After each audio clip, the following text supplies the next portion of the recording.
ആ ഹലോ, എന്തുവാ നടരാജ, ഞാൻ എപ്പോഴും വിളിക്കല്ലേ, ഒന്ന് ഫോൺ എടുക്കാൻ വയ്യേ? വേറെ കോള് സംസാരിച്ചോണ്ട് എൻ്റെ കോള് വരുമ്പോൾ അത് എടുക്കണ്ടേ?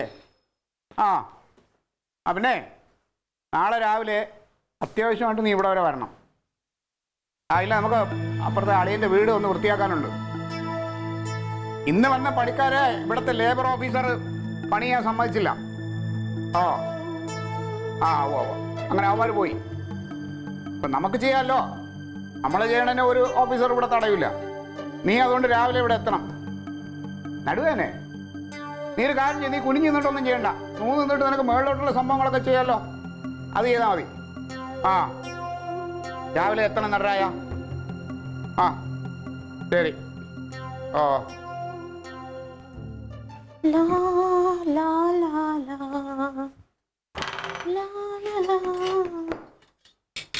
നാളെ ഞാനും നടരാജനും കൂടെ അപ്പുറത്തെ വീട് വൃത്തിയാക്കാൻ പോവുകയാണ്. ഞാൻ അതിനെ തടയാൻ ഇവിടെ ആരും വരില്ലല്ലോ. ഞങ്ങൾക്കറിയാം എന്താ ചെയ്യണം. അഭിപ്രായമൊന്നും ഇല്ലായിരിക്കും. എന്താ പൊട്ടയൊന്നുമല്ലല്ലോ, ഞാൻ പറഞ്ഞത് കേൾക്കാതെയൊന്നുമല്ലല്ലോ. ഇല്ലെങ്കിൽ എന്തെങ്കിലും പറഞ്ഞാൽ ചാടി വീണ അതിൽ അഭിപ്രായം പറയും. പിന്നെ അതിന് എതിരായി ഞാനും നടരാജനും കൂടെ ആ വീട് നാളെ വൃത്തിയാക്കും രാവിലെ. ആ പിന്നെ അതിൻ്റെ ഇടയ്ക്ക് വന്ന് ഇടങ്കോലിടാന്ന് വിചാരിക്കണ്ട കേട്ടാ. ഓ ഓ കഴിഞ്ഞു. അല്ല കുറച്ചുകൂടെ ഉണ്ട്, അതും കൂടി കേക്കട്ടെ. ആ അതുകൂടെ കേക്കട്ടെ. നടക്കാത്ത കാര്യങ്ങൾ എന്തിനാ ക്ലീറ്റോ, അതിനൊക്കെ എന്തിനാ ഞാൻ അഭിപ്രായം പറയണേ? ഓ അങ്ങ് ഉറപ്പിച്ച് തീരുമാനിച്ചു നടക്കൂല അല്ലേ? നടക്കൂല, നടത്തി ഞാൻ കാണിച്ചു. നടക്കൂല.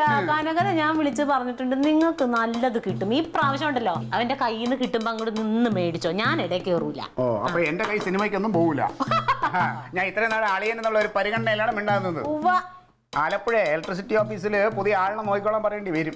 പിന്നെ നിനക്കൊരു ആങ്ങളെ. ഞാൻ വേറൊരു കാര്യം പറയട്ടെ, നിങ്ങളുടെ പാർട്ടിക്ക് ഇത്ര ദാരിദ്ര്യമാണെങ്കിലേ വഴിയിൽ വല്ല ഷെഡും വെച്ച് കിട്ടി അതിനകത്ത് മീറ്റിംഗ് നടത്താം. അല്ലാതെ ഞങ്ങളുടെ കുടുംബത്തിൽ ഇവിടെ കാലാകാലത്തേക്കല്ല, ഇതിപ്പോ താൽക്കാലികം പാർട്ടി ഓഫീസിൽ ഇച്ചിരി പണി നടക്കണ്, മെയിൻ്റെനൻസ് നടക്കണോണ്ട് ഒരു അഡ്ജസ്റ്റ്മെന്റിന് വേണ്ടിട്ടല്ലേ ചോദിച്ചോളൂ. വേണ്ടാന്ന് ഞങ്ങൾ നീ തീരുമാനിക്കേണ്ട തങ്കം, അതെനിക്കറിയാം. ഞാനല്ല, ഞങ്ങളെ തീരുമാനിക്കണത്. ഇവിടെ പറ്റില്ല. ഞങ്ങളെ തീരുമാനിക്കാൻ എനിക്കും ഉണ്ട് അവകാശമൊക്കെ. എവിടെ?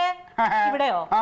പിന്നെ പാലാ പോയി പറ. പാലായിൽ ഇപ്പൊ പോകാൻ പറ്റില്ല, അവിടെ ഇച്ചിരി മഴയും വെള്ളപ്പൊക്കെ ഉണ്ട്. വെള്ളം താന്നിട്ട് ഞാൻ പോയി പറയാം കേട്ടാ. എന്താണെങ്കിലും ഈ പരിപ്പ് ഈ കലത്തിൽ വേഗൂല്ല. അതിന് പാകത്തിനുള്ള ഒരു കലം ഞാൻ വാങ്ങിച്ചു വെച്ചിട്ടുണ്ട്. ആ കലം കൊണ്ട് പാലായിക്ക് വിട്ടോ. ഓ പാലായിലേക്ക് കയറി കൂടുതൽ പിടിക്കണ്ട കേട്ടാ, അവിടെ വേറെ ആളുകളുണ്ട്. നിങ്ങൾക്ക് കിട്ടിയതൊന്നും പോരെ ക്ലീറ്റോ. ഞങ്ങളുടെ കുടുംബത്തിൽ ഇങ്ങനെ പാർട്ടി മീറ്റിംഗ് നടത്തുന്നത് എനിക്ക് ഇഷ്ടമല്ല എന്ന് പറഞ്ഞാൽ ഇഷ്ടമല്ല. ഭയങ്കര കുടുംബമല്ലേ ഞങ്ങളുടെ കുടുംബത്തിൽ. പറയണ കേട്ടാ തോന്നും മറ്റേ ഏതോ വലിയ പ്രധാനമന്ത്രിയുടെ കുടുംബമാണെന്ന്. നാളെ പാർട്ടി ഓഫീസ് ഞങ്ങൾ ഇവിടെ പണിയെല്ലാം കഴിഞ്ഞ് വൈകിട്ട് ഉദ്ഘാടനം ചെയ്ത് കയറുകയും ചെയ്യും. ലഡു തരും, അപ്പൊ തിന്നോണം. എല്ലാത്തിന്റെയും കാലേ ഞാൻ അരിഞ്ഞിടും. എന്റെ അച്ഛന്റെ പേര് ഹവീൽദാരനാ. ഹവീൽദാർ ഇറച്ചി വെട്ടുകാരനൊന്നും അല്ലായിരുന്നല്ലോ. പിന്നെ ക്ലീറ്റോ ഇനി മുതൽ ചെറിയ കളികളില്ല, ഇനി എല്ലാം വലിയ കളികളാ. അത് മാത്രമേ ഇനി ക്ലീറ്റോ കളിക്കൂ. അത് കാണാൻ റെഡിയായിരുന്നോ? കളിച്ചോ, തീട്ടി വീഴരുത്. ആ